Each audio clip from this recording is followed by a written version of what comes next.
30 मे पर्यंत धो पाऊस पडणार आहे, मुसळधार पडणार आहे, म्हणून हा अंदाज लक्षात घ्यायचा.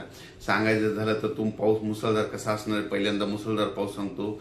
सुरुवातीला जास्त मुसळधार पाऊस मुंबईला जास्त पडणार आहे, म्हणून मुंबईकरांनी पहिल्या पावसामध्ये तुमचं जनजीवन विस्कळीत होणार आहे, म्हणून तुम्ही याची काळजी घ्यावी. कारण की 18 मे ते 30 मे दरम्यान मुंबईला अतिमुसळधार पाऊस पडणार आहे, म्हणून हे अंदाज लक्षात घ्यायचा.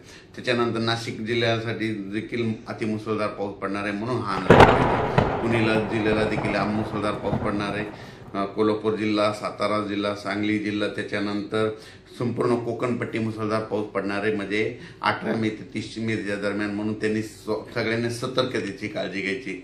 आणि राज्यात सांगायचं झालं तर नगर जिल्ह्यात देखील मुसळधार पाऊस पडणार आहे, बीड जिल्ह्यात देखील पडणार आहे, त्याच्यानंतर संभाजीनगरला पडणार आहे, जळगावला पडणार आहे, त्याच्यानंतर जळगावला पडणार आहे, इकडं बुलढाणा, अकोला, अमरावती तिकडे देखील मुसळधार पाऊस पडणार.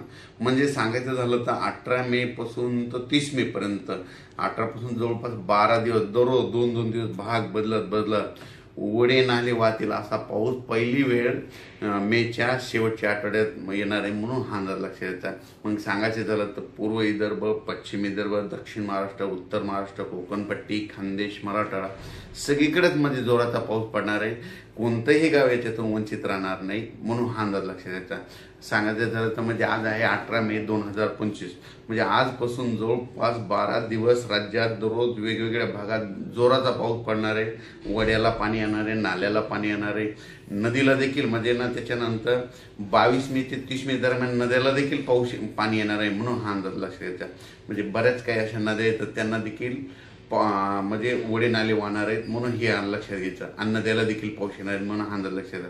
पण काय झालं आहे, परिस्थिती अशी की महाराष्ट्रातल्या शेतकऱ्याचे आणखीन शेत दुरुस्त नाहीत. शेतकऱ्याला सांगू इच्छितो, ह्या म्हणजे 12 दिवसामध्ये काही भागामध्ये पाऊस नसणार, त्यावेळेस तुम्ही काय करा, रोटावेटर, कल्टिवेटर करून तुम्ही तुमचे शेत तयार करून ठेवा.